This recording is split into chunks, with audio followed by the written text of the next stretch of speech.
ఆ వామన అవతారంలో వామనుడిగా పుట్టాలిగా మరి.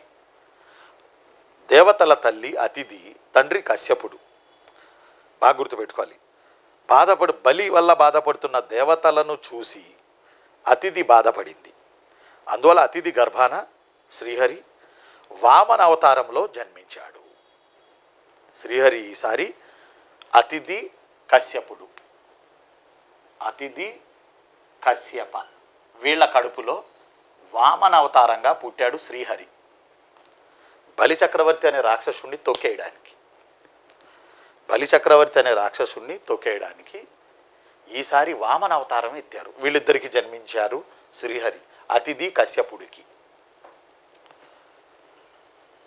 బాగా గుర్తుపెట్టుకోవాలి. అతిథి కశ్యపులకి జన్మించారు శ్రీహరి వామనుడి అవతారంలో. గుర్తుపెట్టుకోవాలి. రైట్. దేవతలపై గెలిచిన ఆనందంలో, ఇంద్రలోకాన్ని అమరావతిని చేజిక్కించుకున్న ఆనందంలో బలి అశ్వమేధ యజ్ఞం చేస్తూ ఇష్టారాజ్యంగా దానాలు చేయడం మొదలేశాడు. అశ్వమేధ యాగాలు చేస్తూ బలి చక్రవర్తి ఇష్టారాజ్యంగా దానాలు చేయడం స్టార్ట్ చేశాడు. వామనుడు తనకు 3 అడుగుల స్థనం ఇవ్వమని వామనుడి అవతారంలో శ్రీ విష్ణువు ఆ దానాలు గ్రహిస్తున్న వారి వరుసలో కూర్చొని ఆఫ్టర్ దట్ తన వంతు రాగా వామనుడు బలితో ఇలా అన్నాడు, 3 అడుగులు దానం చేయవయా నాకు అన్నాడు. శుక్రాచార్యుడికి ఇది సూక్ష్మ రూపంలో కనపడతా ఉంది. బలి గురువు శుక్రాచార్యుడికి ఇదంతా సూక్ష్మ రూపంలో కనపడుతుంది.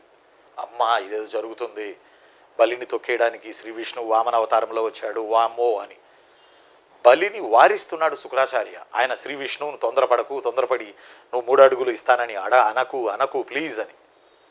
కానీ మనోడు దాన చక్రవర్తి ఇచ్చిన హామీ వెనక్కి తీసుకోడు, ఓకే అన్నాడు. వామనమూర్తి మొట్టమొదటిగా బలి నుంచి నేలను దానంగా తీసుకున్నాడు. నేలను దానంగా తీసుకుని శరీరాన్ని పెంచాడు. ఒక పాదంతో భూమిని కొలిచాడు, 2వ పాదంతో విశాల సృష్టిని కొలిచాడు. మరి 3వ పాదం ఎక్కడ పెట్టాలి అని వామనుడిని అడిగాడు. అప్పుడు మరి వామనుడు అడిగాడు బలిని. అప్పుడు బలి ఎక్కడ పెట్టాలి, నా తలపై పెట్టు అని బలి అనడంతో వామనుడు బలి తల మీద పెట్టి బలిని పాతాళానికి తొక్కేశాడు. ఇదే వామన అవతారం.